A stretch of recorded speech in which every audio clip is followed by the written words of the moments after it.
government is a military government which will rule with advice from certain eminent civilians in the country. I would like to emphasize immediately that this coup was not initiated by the armed forces merely to satisfy our selfish ends. This is man's inhumanity to man. So to me, because you are talking to me, that was a great justification for the coup of 1972. Father, take this ring. Pray for me that God may accept me as I am. This was his last word.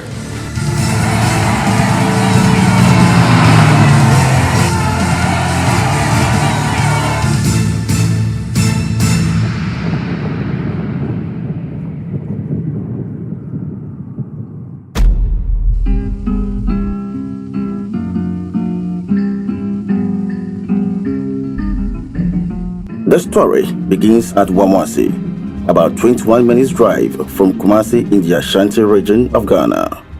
In this town lived James Kutu Acheampong and his wife, Ekwamenu. They were peasant farmers. After having their firstborn 17 months earlier by the name Victoria Yapokua, they were blessed with a second child on 23rd September 1931. His name will be called Ignatius Kutu Acheampong. Acheampong began his formal education at Roman Catholic Primary School at Trabom, barely 3 kilometers from Hwidiem. After 3 years at Trabom, his father wanted a city life for him, so he moved him to continue his education at St. Peter's Catholic School in Kumasi. Then eventually to another Catholic middle school in Ejuso, a sizable town barely 15 kilometers south of Kumasi. Finally, in 1945, he completed his middle school successfully. Having achieved the middle school leaving certificate, Acheampong started as a teacher. As a people teacher who was uncertified, he realized he could not build a career, so he had to further his education by enrolling at the Central College of Commerce at Aguna-Sodro in the Central Region, where he completed successfully in 1949 with GCE O-level certificate. Based on his exemplary attitude and impressive academic credentials, the principal of the school offered him a position as a tutor a day to his graduation. Teaching was a hobby for Acheampong. Eventually, he was made the vice principal of the college, even though he was rising too fast. He still saw the need to acquire more skills, and so he took lessons in shorthand writing. He had gone to commercial school, and so he was very good at typing. And so even when he was a recruit, he was always at the office doing it. But later on, he boldly told the officer that it was not typing that he came to join the army. He wanted to be a full-time soldier. And so the senior officers became a bit worried, and so and he was clever in the army, so that forced him to learn hard, so that he would not remain there to be a typist. Young Acheampong had many plans, but of all the beautiful plans he had, he was yet to make plan for one, a woman. And so in 1951, he married his first wife, a trader, the beautiful Comfort Adjosa. He met through the traditional marriage. They were both young, and it was arranged between the two families. They were very young. My mother was the first wife, Madam Adjosa.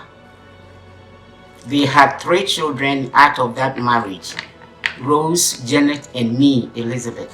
He was lucky in finding good paying jobs. The erratic movement from one job to another within 4 years meant something.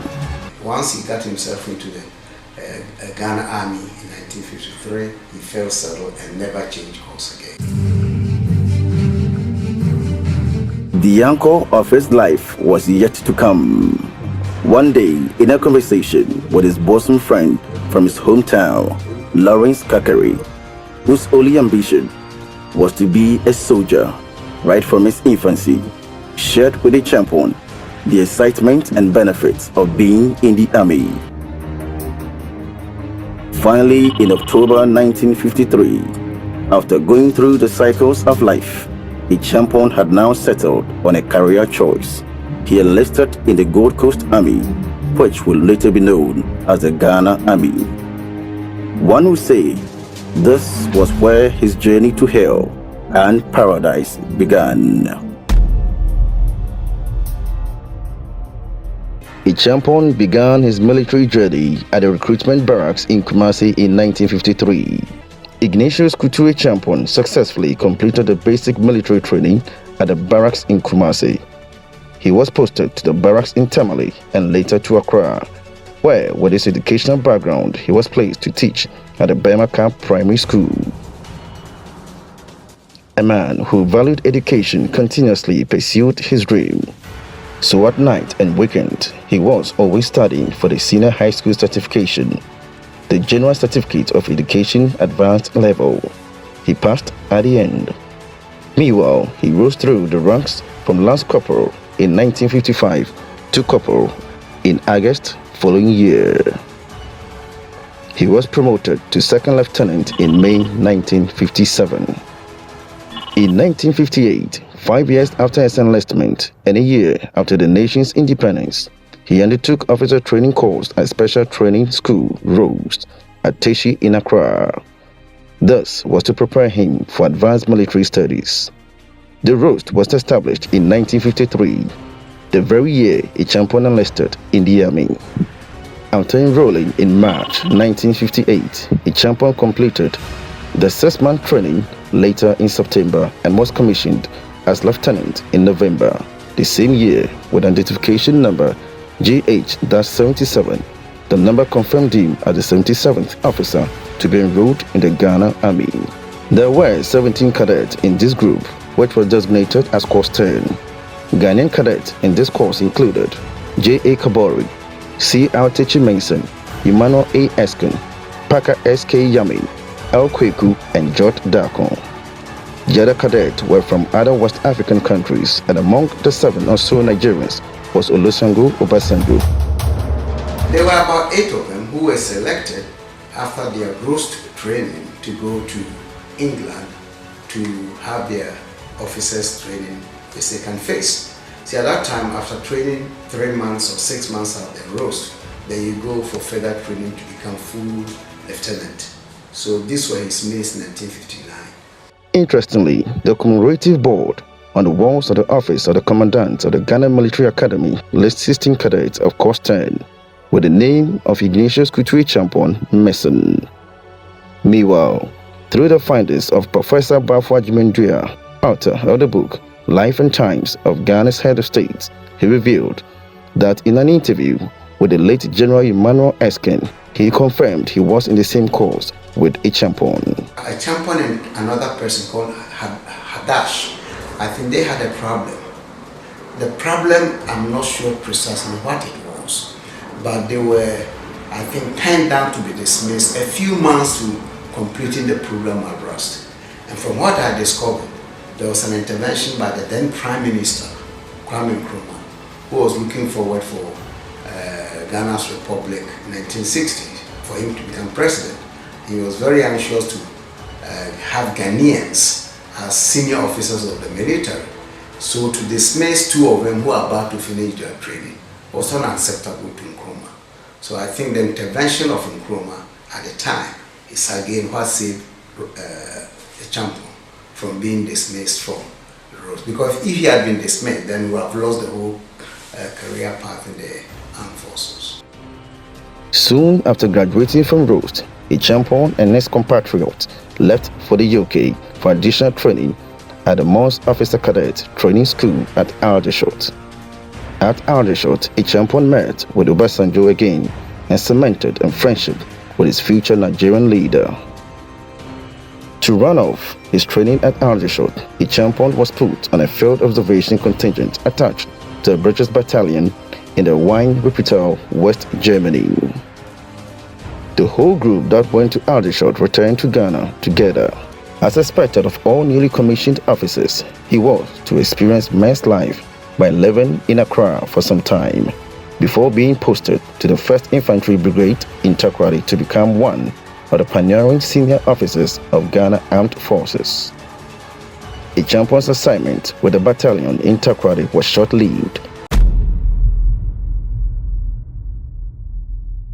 As it is expected of soldiers, he was selected the following year in 1960 to join the 1st Ghanaian contingent of the United Nations peacekeeping force in Belgium, Congo, renamed Congo-Kinshasa, later Zaire, and presently Democratic Republic of Congo, DRC. His selection gave him the unique opportunity as a young officer to test his military and leadership skills. The Congo crisis broke out in July 1960. Barely a month after the country gained independence, the war intensified for 5 years before ending in November 1965. In recognition for their efforts in peacekeeping missions, some soldiers were honored and others received high commendations. Among them was Captain Kutu Acheampong, who served as the regimental signal officer for the 2nd Infantry Battalion. His feat in Congo was described as exemplary and even legendary by some of his fellow soldiers in the field.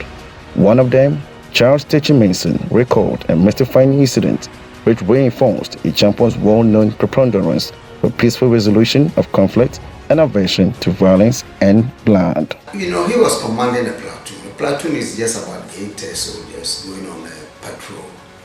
And in the Congo, you know, the civil war during the 60s, and I think somehow they found themselves surrounded by the Kalangis, who were the Congolese military, we may call them bandits. And somehow, through his own charm and the way he has this power of persuasion, he got their leader to engage him in conversation, following which they decided to surrender to him. So with his 8 men, he was able to lead 200 Kalangis to the camp where they were disarmed and were properly treated as captives. So Acheampong's ability to engage and convince was well known amongst his peers. It is an undisputed fact Acheampong was a skilled leader, and that his capacity for leadership and negotiation in saving the lives of his troops unparalleled. As much as he was doing extremely well on his mission outside Ghana, back home things were not going all well with his own family. Because of his frequent travels, this, however, took a heavy toll on his young family each time he traveled. Comfort Adjoasa had to take the children back to Ichuma Techiman. In the process, Acheampong and Comfort drifted apart. Finally, after his return to Ghana in November 1962 from his 2nd assignment with the United Nations, he and Comfort reached a mutual agreement and they divorced. After a period, Acheampong found and dated the beautiful Faustina Akosua Abuaje from Isuta Kwaman in the Ashanti region. The pretty-looking nurse worked at Kulebu Teaching Hospital.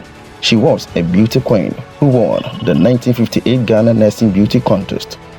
In April 1963, the two married. With her, she had Anthony and Isaac.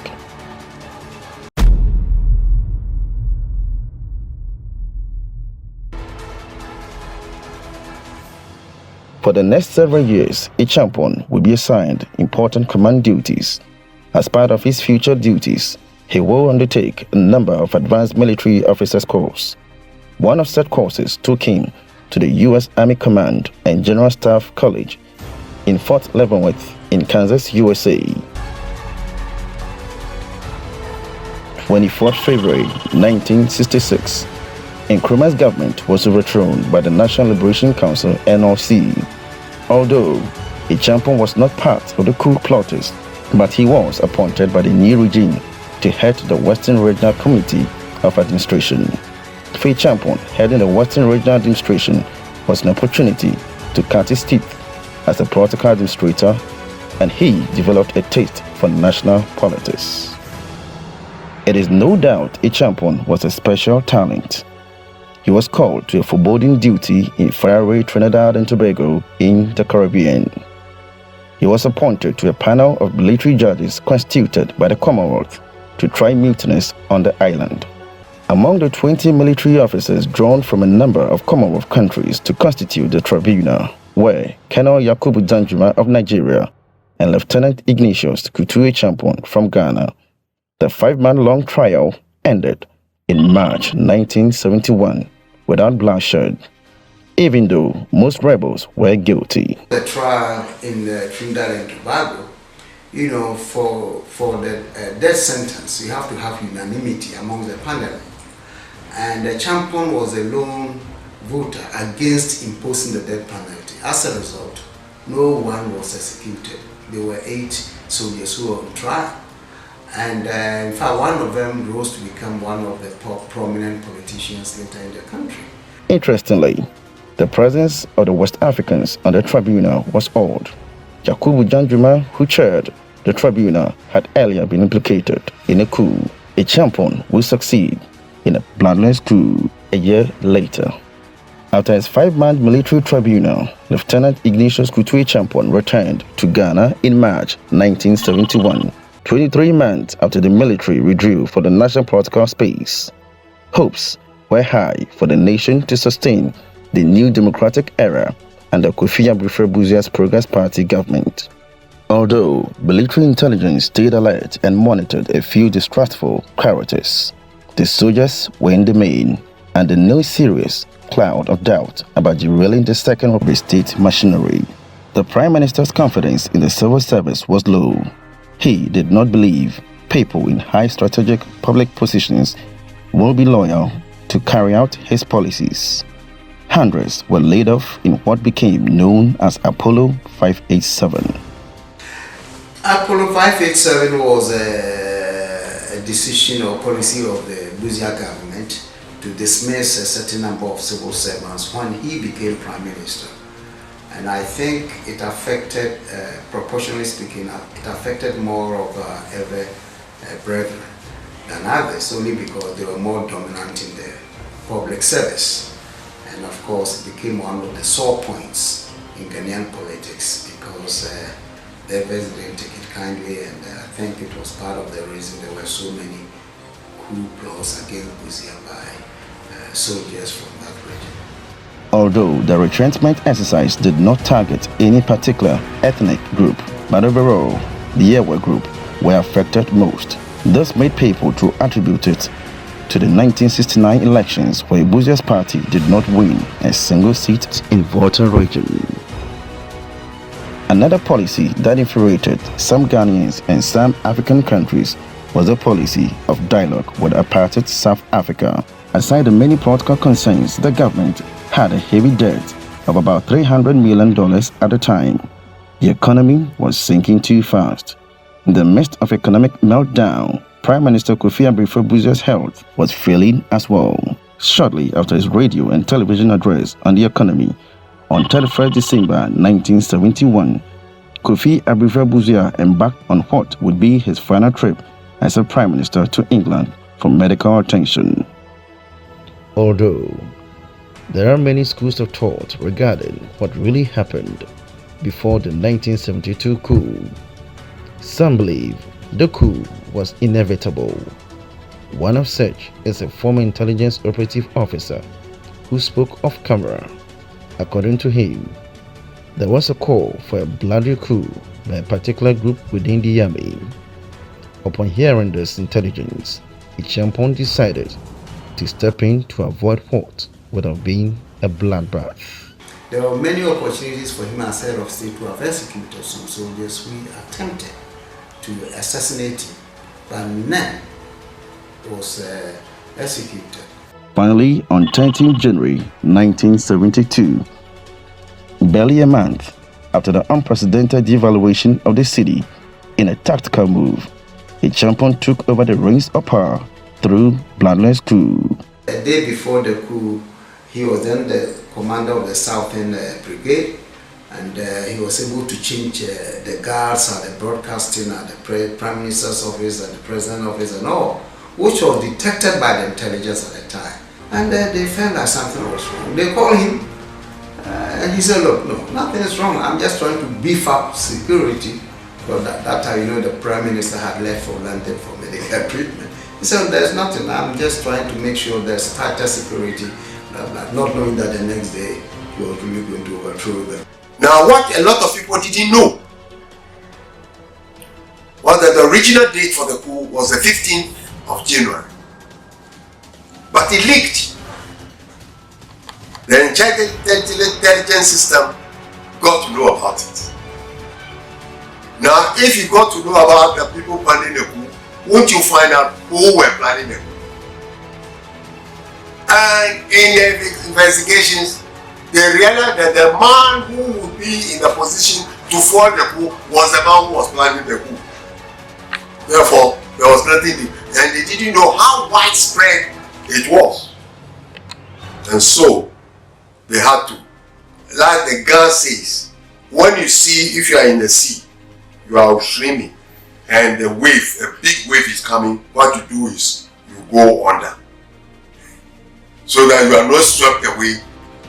That is why we had a bloodless coup d'etat in 1972.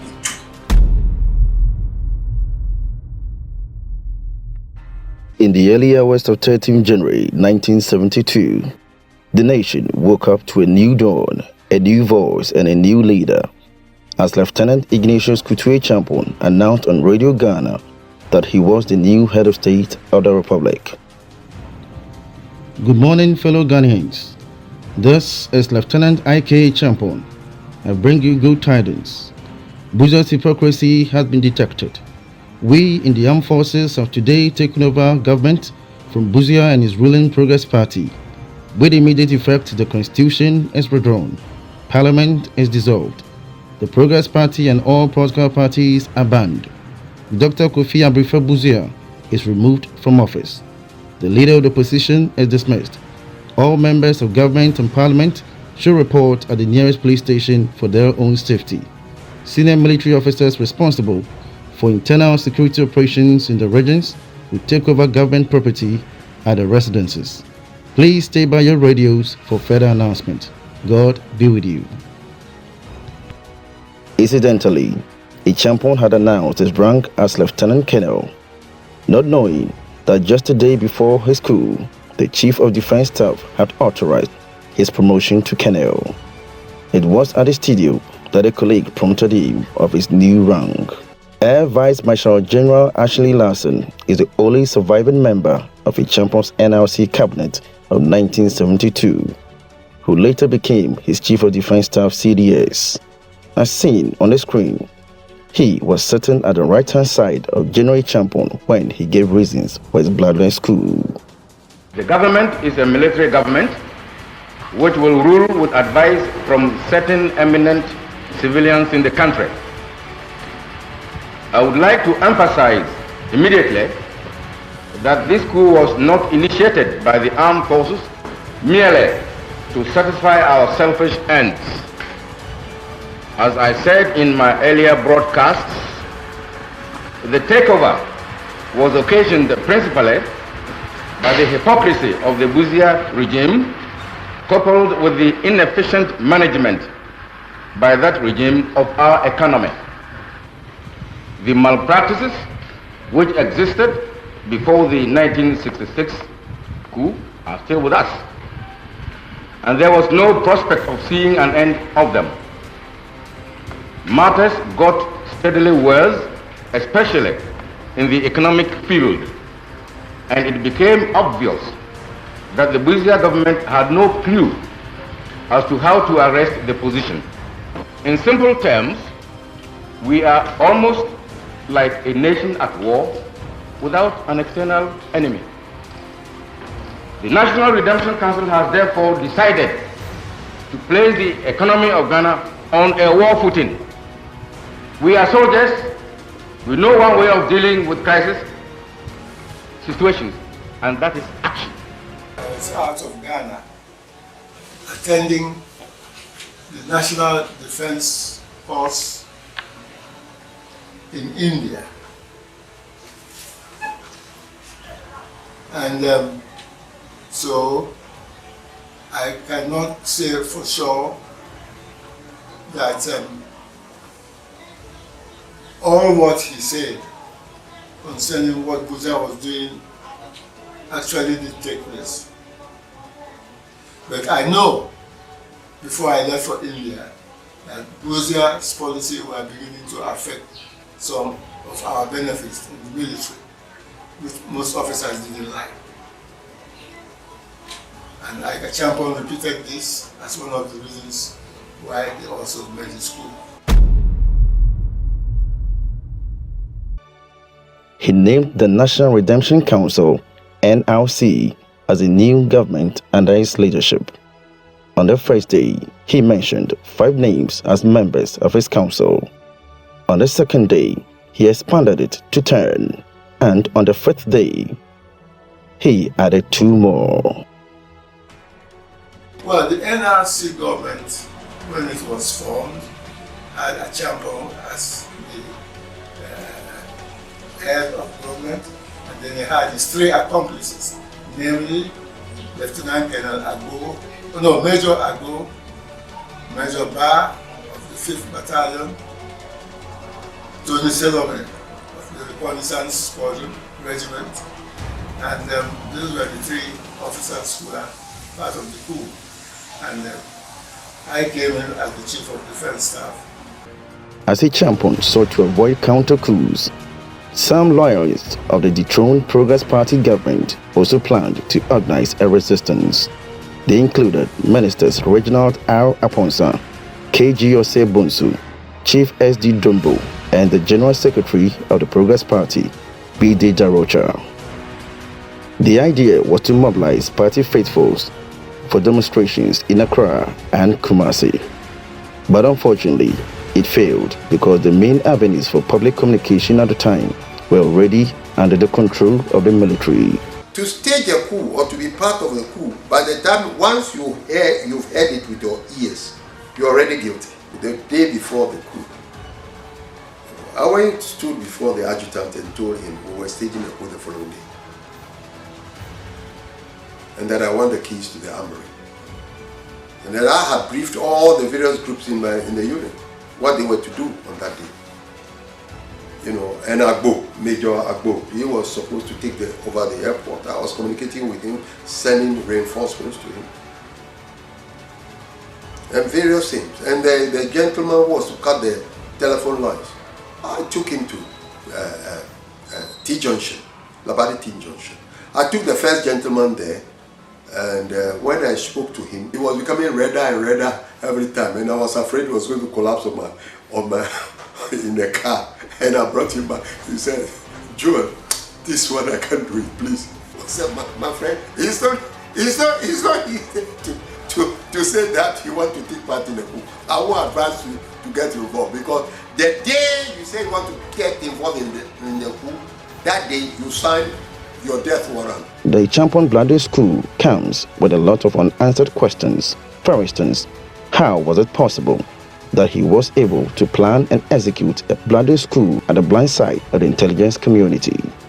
So on the actual day, the officer who was asked to go and take over the Flagstaff house, the officer was nowhere to be found. So Acheampong, at that time there was a colonel. Colonel Acheampong and Major Bedu, they came to Reki, because I was virtually controlling the operation from my end. Then they said, Acheampong came and said, "Oh, Joel, Flagstaff has not been taken. The officer will come find it." Then I said, "Oh, don't worry, I will send a company through the 37. In those days, it was not a runabout. So I will send a company through there, and I'll go through the switchback route." So by the time the company arrived, I alone with my driver, with one ferret, we entered Flagstaff house. Then I jumped out of the ferret, and then I started shouting. I said, "No matter who you are, I want you to come to where I'm standing. put your arms on the right and lie down. And I'm counting 10. By the time I finish counting 10, if you are not here, you have yourself to blame. And you remember, God said, let there be light. And there was light. So let there be a booming from Captain Kwame, and there was a booming. And they obeyed. The call came, including General Kufu, who became the head of state. Shortly after becoming head of state, Acheampong was met with an immediate challenge to bring back Dr. Kwame Nkrumah from self-exile. Some CPP lawyers told Acheampong had staged the coup to bring him back, but these thoughts had to be countered. So the NRC released an official statement to the Daily Graphic, which was published in early March 1972 to set the record straight with a screaming headline, "Coup not for Nkrumah." Barely 2 months after, Nkrumah passed away on 27 April 1972 in Bucharest, Romania. Even though it was a sad event, but Nkrumah's death came with a challenge and a test for Ghana's foreign relations, particularly with West African neighbors, because of the aliens compliance order by the Busia administration. Neighboring countries harbored strong ill feeling and resented Ghanaians for maltreating their citizens. In the context of African unity, which was the mantra for Nkrumah's government, Busia's policy to expel the undocumented aliens in the country was more or less seen with serious reservations by most progressive Africans. And I think that Acheampong played a role in that, because as a young officer, he was sent to the border with his soldiers to keep order at the border crossing for these departing so-called aliens. And what he witnessed, what he saw there, became part of a burden on him that may have even influenced him to organize that group, because the experiences at the border was so scandalous, he couldn't just take it. The Guinean president, Ahmed Sekou, who made Nkrumah honorary co-president in Guinea, was so angry that after Nkrumah's death, he didn't want to release the body to Ghanaians, because he felt Nkrumah was betrayed by his own people. In spite of his difficult stance, Acheampong, being a man of honor, had earlier sent Nkrumah's son, Francis Nkrumah, to Romania to bring back his alien father home for further treatment. Upon his return, he informed Acheampong that his father was not in good condition to travel. Therefore, his father's wish was for his body to be buried in his hometown. As a visionary leader, he introduced the principles of redemption, which outlines 6-point revolutionary agenda aimed at making Ghana a transformed modern nation. They included the following: 1. One nation, one people, one destiny. 2. Manpower development and deployment. 3. Revolutionary discipline. 4. Principle of self-reliance. 5. Service to the people. And finally, number 6, mobilization of the spiritual, intellectual, and world power of the people. This revolutionary charter is not only a guide to those who lead our nation in government, in business, in thought and in culture, but also constitutes the basic tenets that must inspire every man, woman, and child in Ghana. Acheampong's patriotic spirit was truly unique. He once told the media not to tarnish the image of Ghana for personal glory. We are not saying that those who contribute articles to foreign press are not patriotic. We are not saying that. At least you can earn some foreign exchange when you go on holidays, you go to a nice hotel and enjoy yourself. But what we are saying is that don't destroy your country.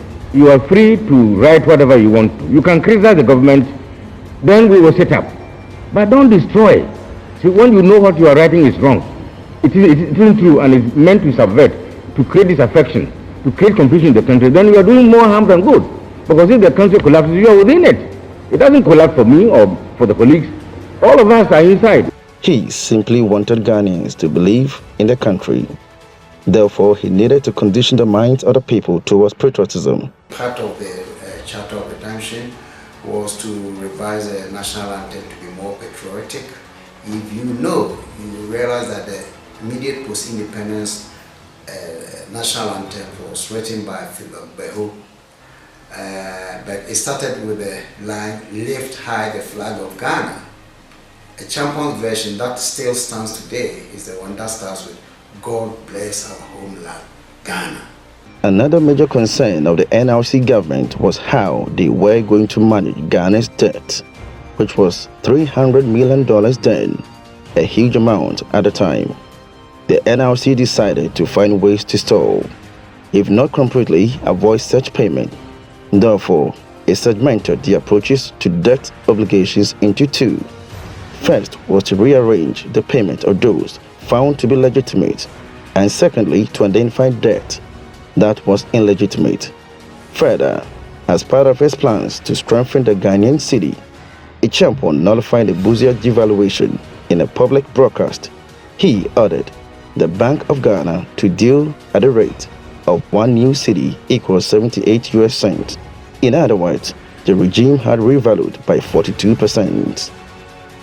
Though this action strengthened the cedi superficially to give temporary respite to the pricing of some locally produced items. After outlining the principles of the NRC, his government decided to scrutinize a number of contracts that were signed by the Busia administration. In doing so, some contracts were classified illegal.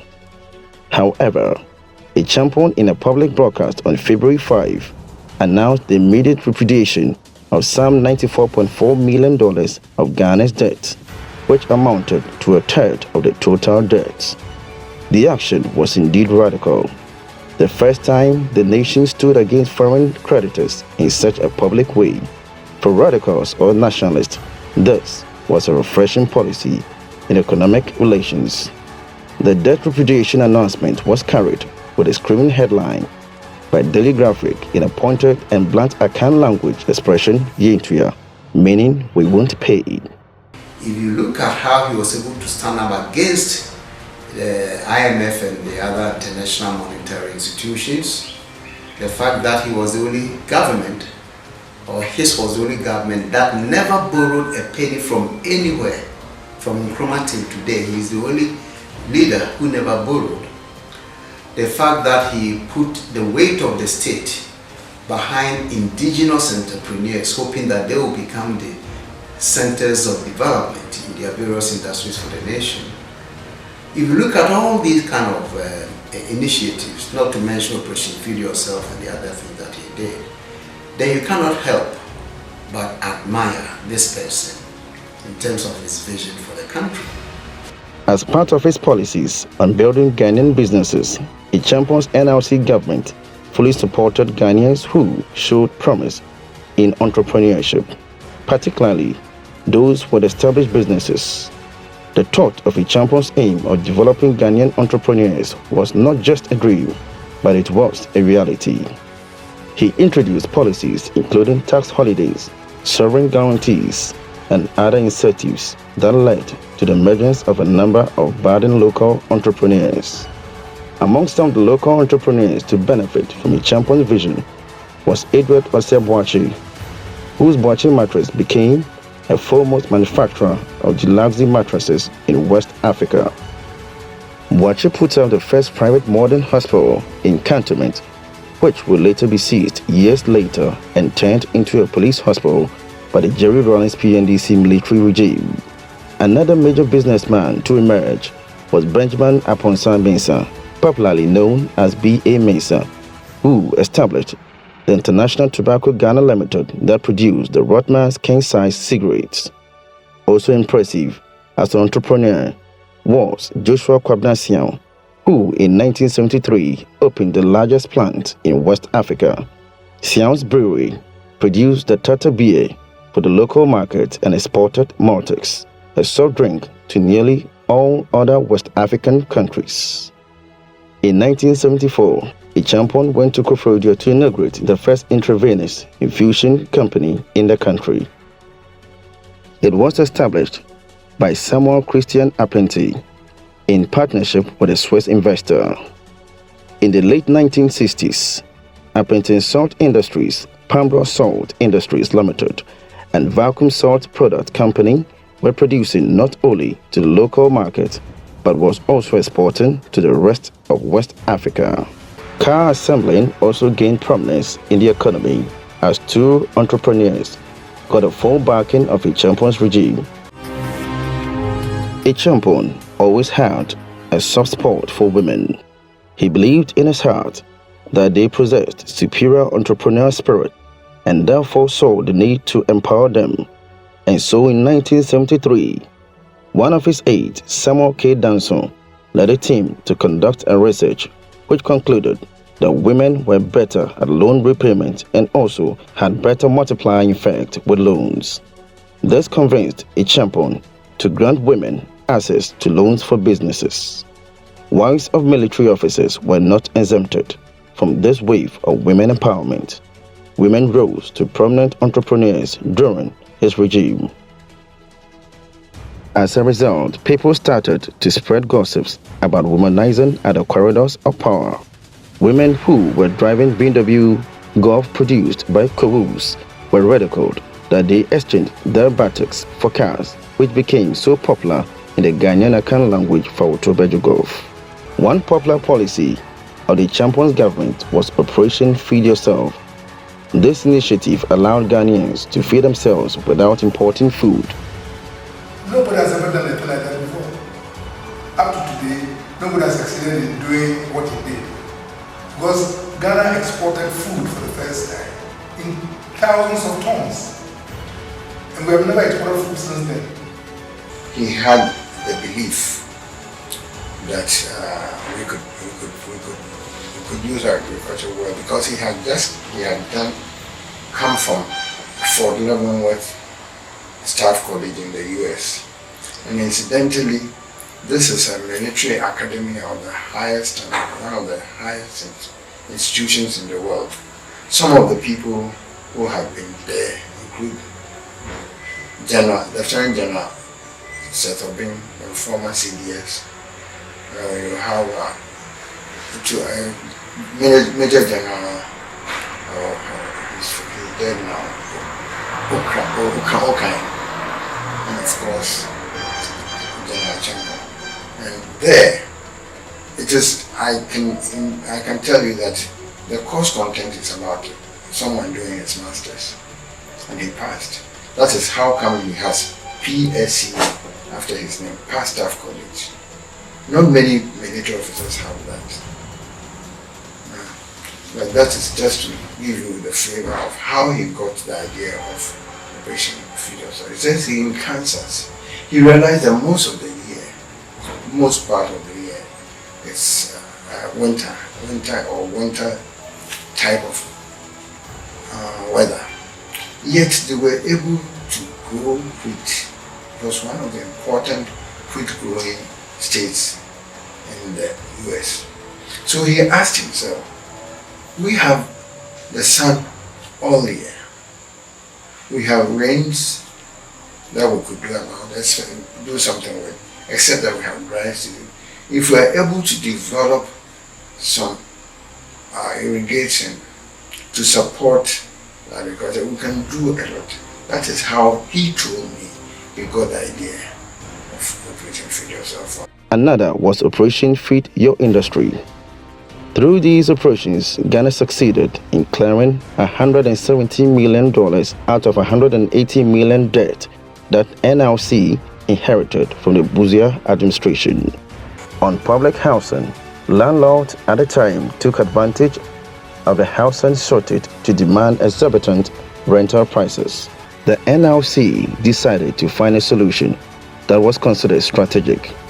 General Acheampong decreed through a press conference the reduction of rent, which began on 1st February 1973. Further, it was part of his housing strategy to build state houses across the country. This plan began with the establishment of the Bank for Housing and Construction (BHC) to provide financial backbone to the development of housing for Ghanaians. In Accra, the Dansman project, which began with the construction of 1,000 houses, was envisaged to be the largest public housing in West Africa. Also introduced were the housing estate in Teshinungwa, the development of Jolu, North Legon, and East Legon residential areas. He also knew water was an essential commodity. To improve water supply, the Ghana Water and Sewage Corporation launched a giant dam project in 1977, the Wager Waterworks. This reservoir was designed to provide Accra metropolitan area with enough water for the next 40 years, estimated to cost 20 million cedis, equivalent to $20 million at the time. This was a joint venture between the Acheampong's government and the World Bank. In Kumasi, 200 acres of land was acquired at Overthrow, near the airport, for development into the first-class residential area, akin to Accra's airport residential area. As part of his long-term plan for industrialization, Akosombo Dam has started flagging its inadequacy to cater for the growing population. General Acheampong authorized the tendering in 1976 for the construction of the second hydro project on the southern end of the Volta Lake. In the area of education, Acheampong set up the Jobo Committee in 1972 to review the structure and content of education. Among the recommendations from the committee included delineating the boundaries of kindergarten, primary, junior secondary school, and lower senior upper senior secondary schools. He also built the Efiokobi Ampem Girls Senior High School at Trabo in the Ashanti region. People like Kofi Annan who became all trained on the system. You understand? So the education policy continued very well. We tried at a certain stage to try to reduce it a bit in terms of the secondary schools and all. Acheampong respected traditional authorities. He believed getting close to them will get him closer to the people, and so he always graced his presence at various traditional events. He was even honored in one of such events. Sport was another area of well-being. To improve sport generally, the existing stadiums were refurbished and a new Kanishi Sport Complex, which would later be known as Azuma Nelson Sport Complex, was built in Accra. And the Acheampong's regime, Ghana became the first African country to win the African Cup for the third time and to keep it for good.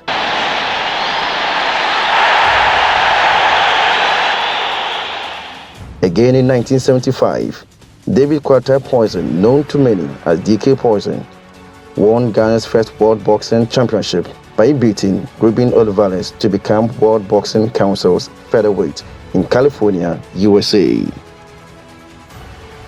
Acheampong authorized the SMC to buy him a brand new car and also to build a house for him at Teshinungwa Estate.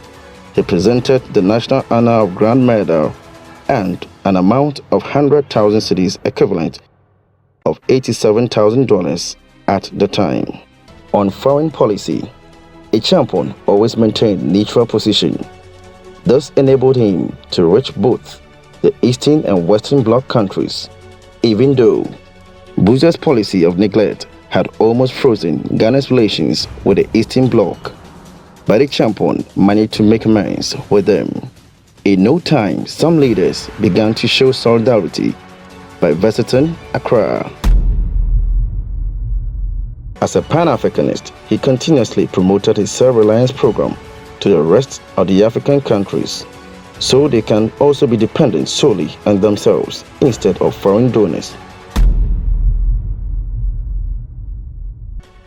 By 1975, deteriorating socio-economic conditions and popular disenchantment was ruffling the National Redemption Council, NRC. The regime's weakness and increasing ineptitude were badly exposing the Ghana Armed Forces as a whole to public riot. In the absence of political opposition, public pressure came primarily from civil society groups. Acheampong abruptly dissolved the NRC on 9 October 1975. In place of the NRC, General Acheampong constituted the Supreme Military Council, SMC, as the highest administrative and legislative body, retaining the position of head of state and getting promoted to the rank of a general. Acheampong was under intense pressure, not only from the civilian sector, but from within the armed forces, because the NRC excluded the service commanders. It was just Acheampong and some colonels and majors. The service commanders, who were generals and commanding the Navy, the Army, and the Air Force, were not included.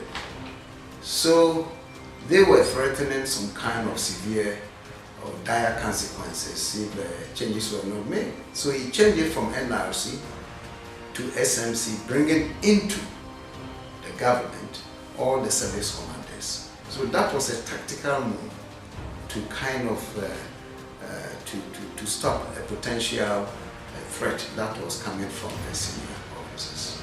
This move by General Acheampong would lead him to his ultimate death. July 5, 1978, his CDS and friend Frederick Akufo and his colleagues sprung a surprise on General Acheampong, SMC chairman, who also doubled as Minister of Defense. At about 8:30 a.m., the door to his office opened. Without notice, Lieutenant General Frederick Akufo and his CDS entered, followed by Army Commander Major General Odate Walton, then the Navy Commander, then the Air Force Commander, and the Border Guards Commander, all in uniform. At this time, he still had no idea what was going on. He therefore asked, "Is this an invasion?" Nobody laughed. They were looking at him. They didn't salute him, as protocol demanded. And there came the surprise. Walton pulled a small piece of paper and placed it in front of the general to sign. General Acheampong read through and saw that was his resignation. At this time, he knew it was no more a joke. It was a mutiny. Initially, he decided not to sign, but Walton insisted he would sign. Upon realizing he was trapped, he took a deep breath and signed. Without a single shot fired, Acheampong's bodyguards were disarmed and taken prisoners. Lieutenant General Fred Akufo becomes the new head of state of SMC-2. He accused General Acheampong of many things. According to protocol historian Obeyahu Asamoah, as listed in the book Life and Times of Ignatius Kutu Acheampong, some of the allegations included vesting executive power in himself, thus enabling him to ignore collective decisions, sharing favors on favorite military officers, appointing aides and others of doubtful competence, and many more. It is important to note that of all the many allegations against Acheampong, none of the charges pinpointed any particular corruption or misappropriation of funds, as it was popular allegations prior to his overthrow. June 4, 1979. Against the backdrop of an ongoing trial of Jerry Rawlings, his friends from the Free Africa Movement led a successful coup to overthrow General Akufo and his SMC-2 government.